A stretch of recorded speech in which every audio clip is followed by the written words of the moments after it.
ನಮಸ್ತೆ, welcome back to my channel. ಎಲ್ಲರೂ ಹೇಗಿದ್ದೀರಾ? ಇವತ್ತೊಂದು ರುಚಿಕರವಾದ ಆರೋಗ್ಯಕರವಾದ ಸೊಪ್ಪಿನ ಸಾಂಬಾರು ಮಾಡ್ತಾಯಿದ್ದೀನಿ. ಇದನ್ನು ಸೊಪ್ಪನ್ನ ಕ್ಲೀನ್ ಮಾಡಿ ಈ ರೀತಿ ಸಣ್ಣಗೆ ಹೆಚ್ಚಿಟ್ಕೋಬೇಕು. ನಂತರ ಇಲ್ಲಿ ಅರ್ಧ ಕಪ್ನಷ್ಟು ತೊಗರಿಬೇಳೆ ಮತ್ತು ಹೆಸರುಬೇಳೆ ಎರಡೂ ಸೇರಿ ಅರ್ಧ ಕಪ್ ಇದೆ. ಅಷ್ಟು ಬೇಳೆಗೆ ನಾನಿಲ್ಲಿ ನೀರನ್ನ ಸೇರಿಸಿ ನಂತರ ಸಣ್ಣಗೆ ಹೆಚ್ಚಿರೋ ಅಂಥ ಸೊಪ್ಪನ್ನ ಇದಕ್ಕೆ ಸೇರಿಸ್ಕೊಳ್ತಾ ಇದ್ದೀನಿ.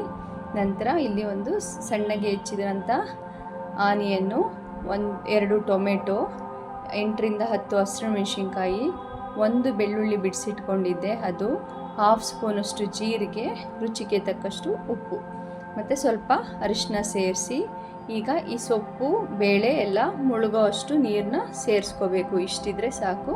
ಇದನ್ನು 2ರಿಂದ 3 ಪ್ರೆಷರ್ ಕೂಗಿಸ್ಕೋಬೇಕು. ಚೆನ್ನಾಗಿ ಬೆಂದಿರಬೇಕು ಬೇಳೆ ಸೊಪ್ಪು ಎಲ್ಲ. ಈಗ ಇದು ಕರೆಕ್ಟ್ ಅದಕ್ಕೆ ಬೆಂದಿದೆ. ಒಂದು ಸ್ಮ್ಯಾಶರ್ ಸಹಾಯದಿಂದ ಇದನ್ನು ನೀಟಾಗಿ ಸ್ಮ್ಯಾಶ್ ಮಾಡ್ಕೋಬೇಕು. ಇದರಲ್ಲಿರೋ ಅಂಥ ಹಸಿರು ಮೆಣಸಿನ್ಕಾಯಿ, ಟೊಮೆಟೊ, ಆನಿಯನ್ನು, ಬೆಳ್ಳುಳ್ಳಿ, ಸೊಪ್ಪು, ಬೇಳೆ ಎಲ್ಲ ನೀಟಾಗಿ ಎಷ್ಟು ಸ್ಮ್ಯಾಶ್ ಆಗುತ್ತೋ ಅಷ್ಟು ರುಚಿ ಕೊಡುತ್ತೆ. ಈಗ ಇದಕ್ಕೆ ನಾನು ಯಾವುದೇ ಒಗ್ಗರಣೆ ಹಾಕ್ತಾಯಿಲ್ಲ, ಇದು ಎಂಡಿಗೆ ಕೊಡಬೇಕು. ಈಗ ಒಂದು ಪಾತ್ರೆಗೆ ಇದನ್ನು ಶಿಫ್ಟ್ ಮಾಡ್ಕೊಳ್ತಾ ಇದ್ದೀನಿ.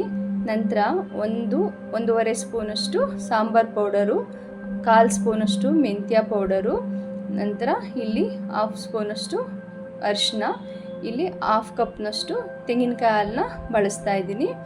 ಇದು ಬಳಸಿದ್ರೆ ರುಚಿ ತುಂಬ ಚೆನ್ನಾಗಿರುತ್ತೆ. ಬೇಡ ಅಂದರೆ ಸ್ಕಿಪ್ ಮಾಡ್ಬೋದು, ಬಟ್ ಬಳಸಿದ್ರೆ ತುಂಬ ಟೇಸ್ಟ್ ಇರುತ್ತೆ. ಇದು ಎಷ್ಟು ಈಸಿ ಅಂದರೆ ತುಂಬ ಬೇಗ ಮಾಡಿ ಮುಗಿಸ್ಬೋದು, ಅಷ್ಟೇ ರುಚಿಯಾಗಿರುತ್ತೆ.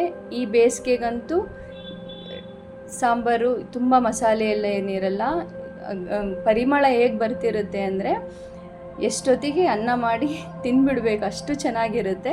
ಈಗ ಇದಕ್ಕೊಂದು ಗಮ್ಮತ್ತಿನ ಒಗ್ಗರಣೆ ಕೊಟ್ಕೊಳ್ಳೋಣ. ಈಗ ನಾನು ಒಗ್ಗರಣೆಗೆ ಇಲ್ಲಿ ತುಪ್ಪ ಬಳಸ್ತಾ ಇದ್ದೀನಿ. ತುಪ್ಪ ಬೇಡ ಅಂದರೆ ಆಯಿಲ್ನ ಬಳಸ್ಬೋದು. ಇಲ್ಲಿ ಸಾಸಿವೆ, ಒಣಮೆಣಸಿನ್ಕಾಯಿ, ಹಿಂಗು ಮತ್ತು ಸ್ವಲ್ಪ ಕರಿಬೇವು ಅಷ್ಟು ಸೇರಿಸಿ ಒಗ್ಗರಣೆ ಹಾಕಿದ್ರೆ ಬಿಸಿ ಬಿಸಿ ಮೊಸಪ್ಪು ರೆಡಿ ಆಗುತ್ತೆ. ನಾವು ಇದನ್ನು ಮೊಸಪ್ಪು ಅಂತೀವಿ. ಇದು ಸೊಪ್ಪು ಸಾರು ಎಲ್ಲ ಹೆಸರಲ್ಲೂ ಇಂದನೂ ಕರೀತಾರೆ. ಇದು ಮುದ್ದೆ, ರೈಸು ಎಲ್ಲದಕ್ಕೂ ಒಳ್ಳೆ ಕಾಂಬಿನೇಷನ್ನು.